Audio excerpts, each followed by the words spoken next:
the intro, we talked about how there's this idea that Cain would ask such a preposterous question to his maker, how do I know? Am I my brother's keeper? And then we talked about how we all act a lot like Cain does. And we had to admit that because in order to, that was the initial step in order to be able to move forward. Unless we admit that we are like Cain, we can never move forward to stop acting like him. And so we looked at then the beginning of the Bible all the way up to Jesus and saw how God had always been asking his people to stop asking that question. And he'd been hoping that they would be asking, where can I find my neighbor so that I can go and serve him? And we looked at Adam and Eve, we looked at Abraham, we looked at the kings of Israel, we looked at the prophets, and then finally we get all the way up to Jesus. And still when we meet Jesus, we find people even asking him the question, but really, seriously, who's my neighbor? Who's supposed to be my brother? And all along the way, in more than just words, Jesus kept saying what the answer was when he was talking to people, when he was reaching out to people who no one else wanted to reach out to, showing basically the world that the gospel message is understanding who your neighbor is and reaching out to them and showing them this love that I am doing. That is the gospel. The gospel is the good news of Jesus Christ, his love for people who don't love him, his death for people who deserve to die, his resurrection that gives us life. That's what this is all about. Now, having said that, I want to still say a bit more about this concept of fairness, because I think that still there might be some sort of a tendency in us that wants to say, but you know what, fairness does honestly solve a lot of our problems, doesn't it? And I want to say that fairness actually is not a solution. Fairness itself is part of the problem. Imagine you were eating your pizza while standing, comfortably minding your own business. Somebody bumps into you, and you turn and see who it is, and you know that person. And you have this gut feeling that it was not an accident. How does the story play itself out? Yeah, that's all. Right? You conveniently and accidentally swipe at their pizza. Their Coke conveniently falls on your shoe. And then the cycle just keeps going back and forth. It is actually fair though. They knock down your pizza, an eye for an eye, a pizza for a pizza. If I lose mine, you're going to lose yours, and that is fair.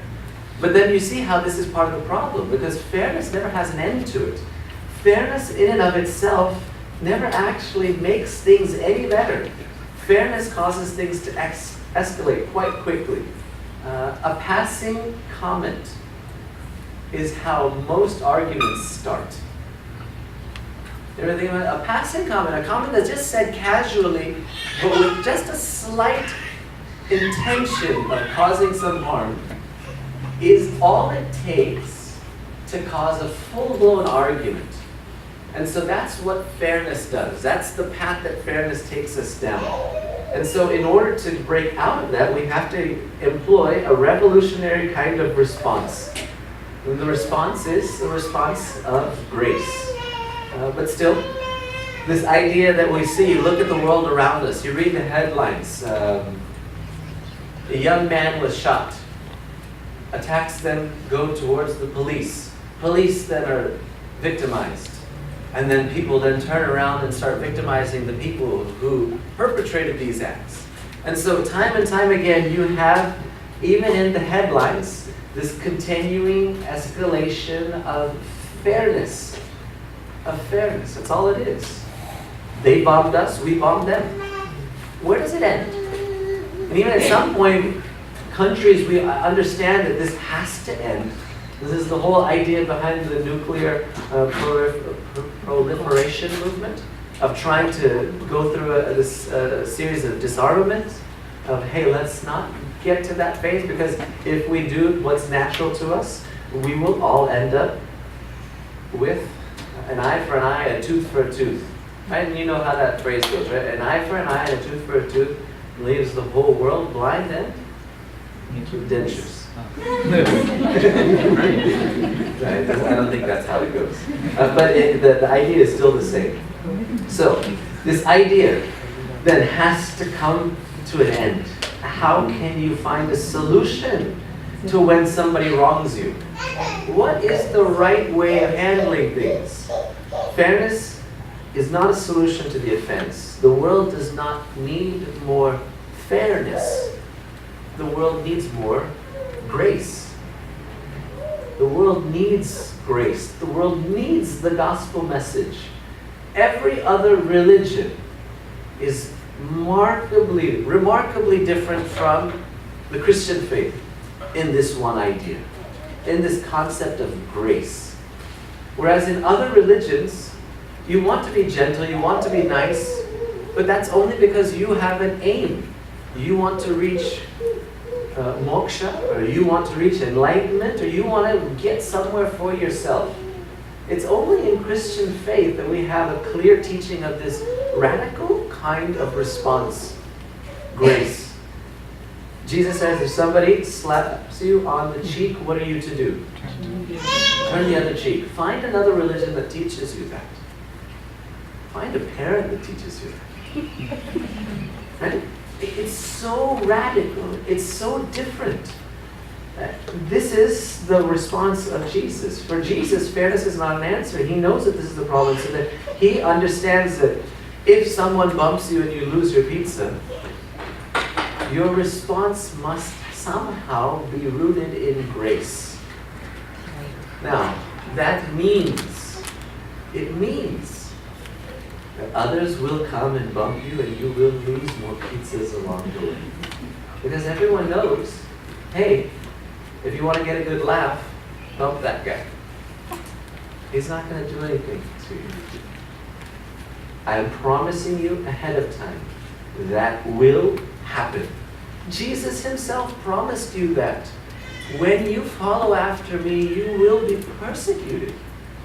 People will mistreat you. Why? Not because you're bad people, no, but because you're gracious people who will not retaliate, who will not seek revenge. The world knows that that's the kind of Christian that's worth targeting. I tell you this because when you try to practice this, you will find resistance. And when you find resistance, your thought might be, hey, this isn't working. I thought being a Christian is supposed to make my life better, not worse. Know this. Your life will look worse, but it will be better. It will be better. This idea will make your life better because grace is the only thing that can cure the world of its perpetual cycle of brokenness.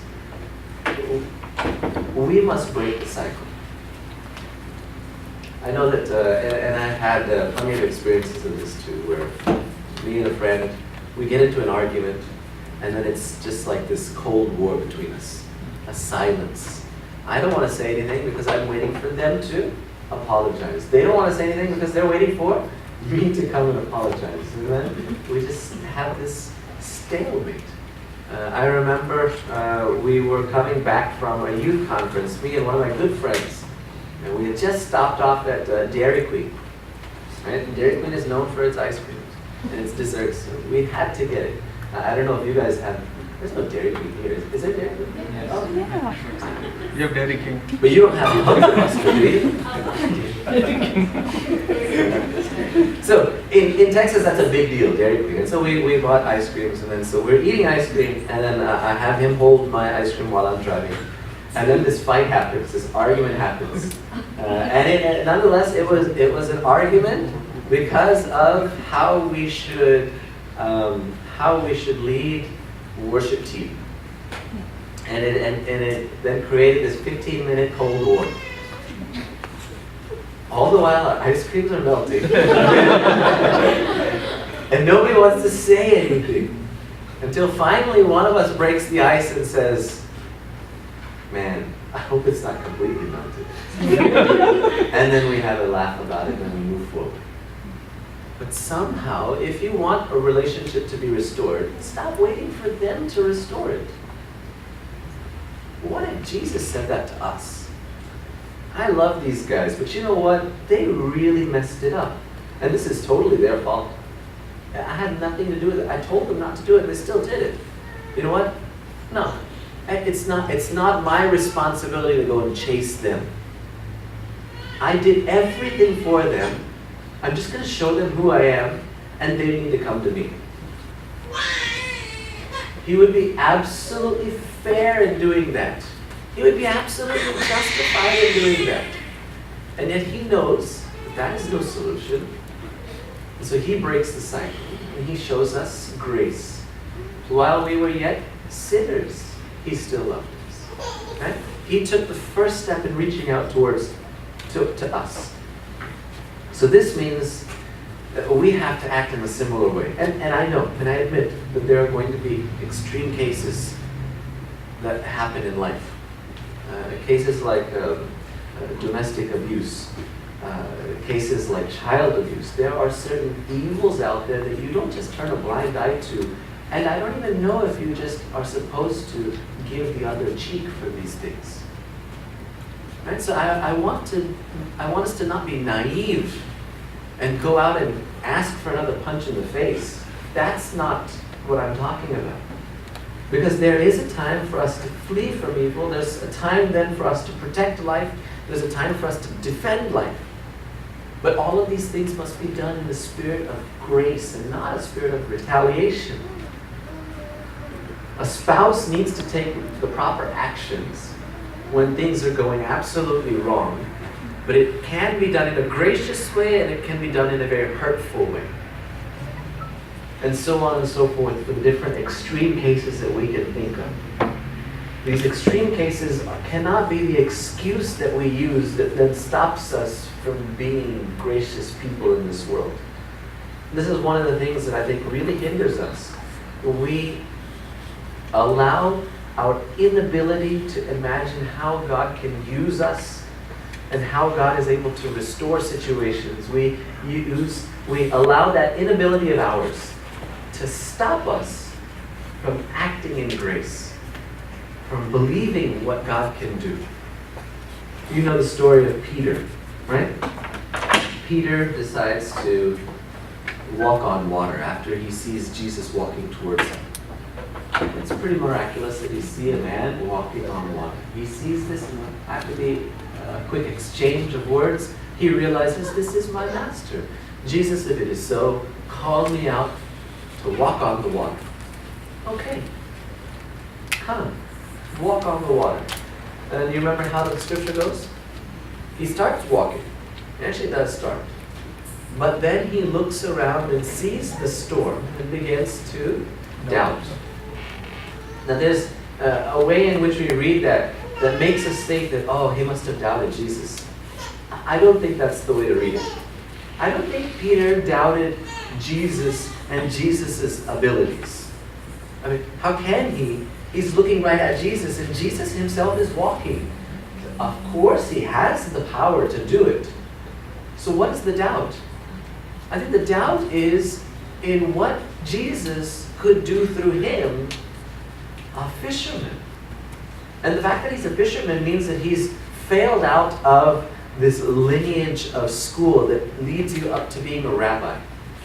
Right? You have to go through different phases and levels of really rigorous, intense education. And if you don't make it to the top levels, you are told by the rabbis, by the teachers, thanks for trying, go home and learn the profession of your father. So it's funny because we talk about Jesus as a rabbi, but then we always talk about Jesus as a carpenter. There's a good chance he didn't know any carpentry, because he probably would have been taken for further studies and trained up as a rabbi. Instead, but Peter is a fisherman. He's just a regular guy, following an amazing, dynamic rabbi. Can it really be possible that Jesus could work through me, Peter's life? I can't imagine this to be true. I think we do the same thing. We think to ourselves, okay, maybe Nelson Mandela can pull this sort of thing off. But me? I mean, God, you know who I am. You know I'm not capable of grace like that. Know that it's just not possible for this vessel to accomplish what you want to accomplish. But we have to realize that no one is born a saint. In fact, everyone is born a sinner. A saint is made decision by decision, choice by choice, day by day, as a person submits to the crazy idea that God is calling me, that God can use me. If a person is able to accept that, God can use them. God can enable the grace to flow through them, and people can be changed. The situations around them can be changed. And so moreover, the ideas of these extreme examples anyways probably isn't going to apply to you. As we said in the talk earlier today, 99.9999% chance that you will not be literally crucified. There's a 99.99% chance that you will not be jailed and tortured for your beliefs. There's a good chance that you're not going to have to go through the things that these disciples had to go through. So if they could do it, average fishermen, tax collector, regular people, if they could do that, please believe that God can use you to reach out to that one person who sits by themselves at the lunch table. God can use you to reach out to them and to make a difference in their lives. God can use you to restore the relationship between a father and a mother. God can use you in a church setting to do amazing things. We look at the way church is running, we say, there's no way we can make a difference. We're just young kids. Don't let anyone look down on you because you are young, but set an example for the believer. Right? In speech, in life, in love, in faith, and in purity. It's a Bible verse. This is what God is calling us to do. We have to just believe that God is able to use a murderer like Moses, a prostitute like Rahab. If He's able to use them, He can use casual, average, everyday me, everyday you. So you can do this. You can go the extra mile. And even though you're not going to be demanded your life per se, you will be demanded your time, your attention, your resources. They will be asked of you. Let go of it. If there's one thing that I can convince you of, is that it is worth it to just say, okay, Jesus, I'll do what you're asking me to do. If there's one thing that I can convince you of, it's that. And if there's one question if there's one line of thinking that had more pivotal role in my life, it would be nothing else but this. Say yes. Say yes. When you know that God is calling you to speak to someone, okay, I'll do it. I have no clue how, but I'll do it. I have no clue how a boy who was born and raised in Houston, Texas, who didn't know a word of Malayalam, was able to go to India and learn Malayalam by studying the letters. I don't know how it happened. I don't know how it could even happen. But the day that I decided in 2012, I just said yes. And I figured God's going to be able to do it. And every day is a constant saying yes. There are still situations in different parishes. Sorry, there's only two that you know of, so let's not make it too specific. But there are times when you face situations and you think to yourself, there's no way. I still think, man, I don't know how this is going to work. Are you asking me to still say yes? And the thing is, every time you say yes, God still uses you. And it is the most blessed experience that you could have. Look at the scriptures. Jesus turns to Peter. Brother, remember that one time when I was going through the midst of this persecution in my life? and you said you're going to be by my side. What happened? I heard that you denied me just not once, but 3 times. What happened? I thought we were brothers. Some brother you turned out to be. No, you don't find that dialogue anywhere. Instead, what do you find? Peter, do you love me? Peter, do you love me? Peter, do you... Wait a minute. Shouldn't the real question be, Jesus, how can you still love Peter? That's not even a question. That is out of the question. The only question is, will Peter be allowed grace to flow through his life so that he would be able to love God back? Peter, will you understand that you are my brother still? Will you allow grace to end the cycle that we have been going down so that you would get out of it? Look at Thomas. Sorry, this is, I know, I think I did something with this hand and it's stinging the more that I rub it. So, Thomas doubted Jesus is alive. Come on. Your brothers are telling you, your sisters are telling you that he's alive. I can't believe it. I don't believe it. Jesus, what does he do? He shows up and says, Thomas, come on. I prophesied this stuff to you. I told you what was going to happen. You saw the stuff that I was capable of. You know what? Get out of here. I don't need you in my group as we go forward. Thank you. Thank you. I didn't even use this during my farewell. We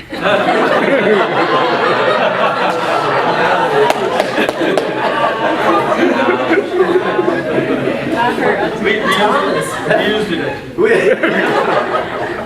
So Thomas was, how was Thomas greeted? Peace be with you. Thomas, reach over here. See this. It's real. See for yourself. Now, come, let's get to work. Wait a minute. Your disciple that you trained for all these years can't even believe you. How do you let him back on your team? That's a ridiculous response, Jesus. Look at what happened to the grace that Jesus used. If it weren't for Thomas, we wouldn't be here. If it weren't for Thomas, Christianity wouldn't have come to India. If it weren't for Jesus breaking the cycle of fairness, none of this would have happened. Look at Paul. Paul, the persecutor of Christians. Jesus shows up to him in a vision, and what does he say? See you in hell. Hey, that's where he should go. And he has every right to send him there. He says no. He gently confronts him. It's a confrontation. But it is a gracious confrontation because the aim is not to break him down. The aim is to restore him. And so this grace-filled confrontation touched him so much that Paul ends up being the one who writes the most in our New Testament. What if Jesus didn't break the cycle of grace that day? What if Jesus gave him what he had coming? Would we have Romans, Galatians, Ephesians? Would we have the rich theology that we have today without this? I think we think to ourselves, you have to do something great and huge in order to touch a person's life. No, actually it's quite the opposite. A tiny little thing is enough to touch a person's life. One experience is enough to change a person's outlook. You know that for people who have thoughts of suicide, their lives transform once they realize there's one other person out there who loves me. That's it. All they need to know. But because they don't understand that, because they don't see that one little thing, they feel like everything is lost. There's no hope in the world. What we are called to do when we are understanding our role as brothers and sisters, because now we've moved beyond the question of asking, am I my brother's keeper? And we know that it is true. And so as we move beyond, as we look to the people around us, as we think about leaving this place, we have to know the tiny little grace-filled encounters that we have, that we create, that we pass on, it makes a huge difference in the world. Jesus himself tried to convey this crazy idea by saying, the kingdom of heaven is like a tiny little mustard seed. So little tiny, so insignificant that you probably wouldn't even notice it. But the kingdom of God is such that this tiny little thing can grow into a big tree. And birds would then find its nest there. Or the kingdom of heaven is like a little piece of leaven. Leaven is bread that has yeast already in it. You take that little bit of yeast-filled bread and you just mix it into this entire batch that does not have yeast. What happens? You don't need a lot of yeast. You go to the grocery stores and you just try and find the section of yeast. You won't find it because it'll be in tiny little packets, right? And you use just a tiny little amount, and that's enough. And the entire loaf now is changed forever. You have the power to change the communities in which you live. You have the power to change your churches. One of the big things that I always hear, and I myself said, what can we do in our church? There's all these other people who take over, who control the things. And we tried, nothing happened, and we moved on to the next church, to the next idea or project. But we doubted the ability that God could work through us. We doubted what our Creator, that even though He can create the universe, we thought for some reason, yeah, but there's no way He can fix this month of a church. How silly is that? How ridiculous is that? And when we do that, when we believe that lie, we start asking the question based on apathy, the question based on denial of Jesus, the question that stems from our disbelief. Am I really my brother's keeper? Can I really make a difference in his life? I don't think I can. So,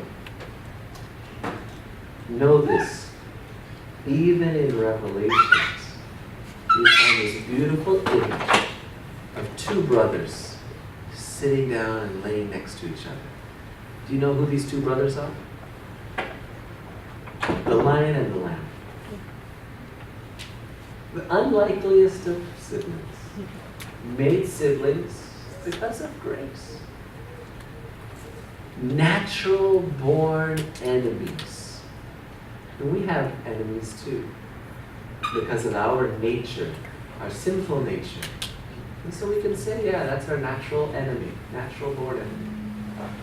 But if you believe this is true, if you believe what Jesus was able to do in the lives of those 12, you will know that it is possible for even enemies to become friends if you understand that that is my brother, that's my sister, and you reach out in grace. God did not call you to a conference just to hang out, though He allowed you to do that too. Right? God called you here, and you felt called to be here because there was a certain message that was meant for you. God could have called a whole bunch of people. It could have been 200 people at this conference. But God saw fit to say, you know what? I only need this much. I don't need a big group. All I need is just about 50, give or take. That's enough for me to change this entire region. That's enough for me to change the diocese if I so feel. But do you believe that? I never for a moment would have thought that I'd be here today. I was just looking at my previous notes. I've been to 8 conferences in the past few years. I've had the chance to speak to hundreds and hundreds of kids now.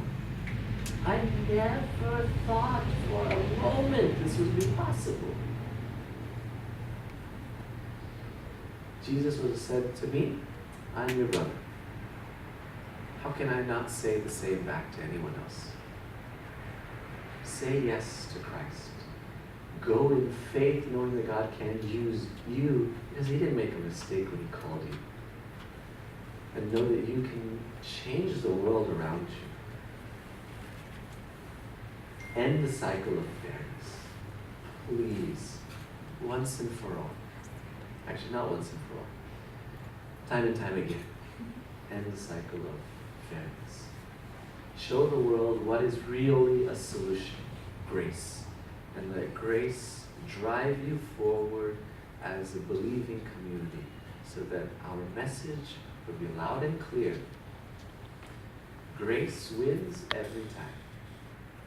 I pray that you guys would believe this and not turn back to the old ways of our life, but that you would let the Holy Spirit transform you like He did all of these disciples. So may the good Lord bless you. Amen.